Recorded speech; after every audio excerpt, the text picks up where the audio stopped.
And welcome everyone to RedRaiders.com. I'm Zach Long. This is Chris DePertle. Topic of discussion today, Texas Tech men's basketball. Of course, the Red Raiders off to a 5-1 start on the season. That lone loss coming to LSU in a game they probably should have won, but this team has shown some character in wins over Auburn and Air Force.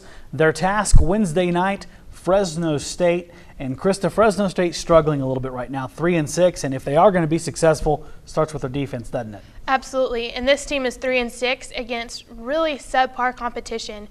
They had a 5-game losing streak, and then last week they strung together a pair of wins, which was key. Their coach said their last win was against Bakersfield, and their coach said that win on the road happened because of their defense. In its 3 wins, Fresno State is averaging 15 forced turnovers and 20 points off those turnovers. However, in those losses, the 6 losses they have, they averaged 12 forced turnovers and 12 points off of them. Texas Tech needs to take care of the ball, something they have not done recently. So the Red Raiders so far are averaging 14.5 turnovers per game, while their opponents have scored an average of 12 points off of them. So Texas Tech needs to clean it up. Second point you have down here could be a troublesome one for Fresno State. They struggle defending the paint. Texas Tech, get it to your boy, Norrance Odiase. Yep. Big kid, post up, inside, ask for the ball, go score. Fresno State is giving up 27 points in the paint per contest. Texas Tech is averaging 29 points in the paint. But think about that. Part of those 29 came from going up against probably one of the biggest front lines in college basketball in LSU. And you look at some other matchups in this game outside of Norrance Odiase, is there some things we're going to have to watch for? Yeah, and these matchups favor Texas Tech in a huge way.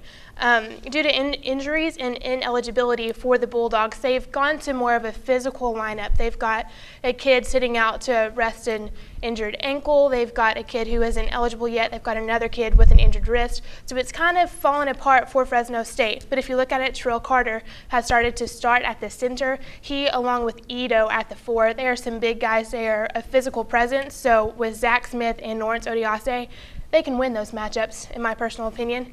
And then at your 3, they've got this swing, which means he can play the 3 or the 4, and Paul Watson. Now, Zach Smith is more of a swing for Texas Tech. Justin Gray can do the same thing, so that's great for Texas Tech as well. And then out, they have a few guards that can play. Rob Turner, Randy Onwasser can guard whoever they want to, but their key player is Marvell Harris. He is coming off a season-high 29 points against Bakersfield. He is going to be key, shut him down, get him in foul trouble, make him a non-factor. That's the thing about it with a team like Fresno State. That's how they're going to beat you.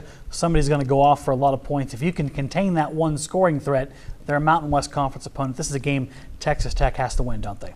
Yes, and a key thing on Harris, he scored a majority of those 29 points against a box-and-1 defense, meaning that 4 of the defenders were playing zone and 1 guy was keyed in on him and he still went off. Texas Tech needs to play well defensively, take care of the ball. This is a game that they should win. If they don't, it can mean problems, but all they have to do is take care of business and they can get the victory. Because that's the key thing down here is Texas Tech has a lot of winnable games coming up on their schedule, and more momentum they build going in the Big 12 Conference play. You can tell this team is better. He has improved them immensely. Defensively, they're a lot better basketball team, and they have some high-tempo scoring threats that we just haven't seen in a few years. What's the key? What's the one thing they got to do on Wednesday night against Fresno? Take care of the ball. Period. And that falls on you guys like Rob Turner out front if they run the offense efficiently. Texas Tech should be okay against Fresno State. And, of course, that game tipping off 8 p.m. a little later over there at United Supermarkets Arena. Chris DePertle will have full coverage of the Red Raiders and the Bulldogs. For now, though, we're going to bid you farewell. That's Chris DePertle. I'm Zach Long, and you're on RedRaiders.com.